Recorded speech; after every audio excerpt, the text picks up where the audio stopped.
অবশেষে ছাত্র আন্দোলন শেষে পদত্যাগ করে দেশ ছাড়তে বাধ্য হলেন শেখ হাসিনা ও তার ছোট বোন শেখ রেহানা। জানা গেছে যে সময় দুপুর 2টার দিকে সে দেশ ছেড়ে পালিয়েছেন হেলিকপ্টার নিয়ে।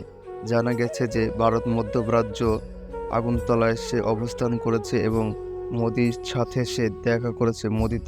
মোদি তাকে স্বাগতম জানিয়েছে।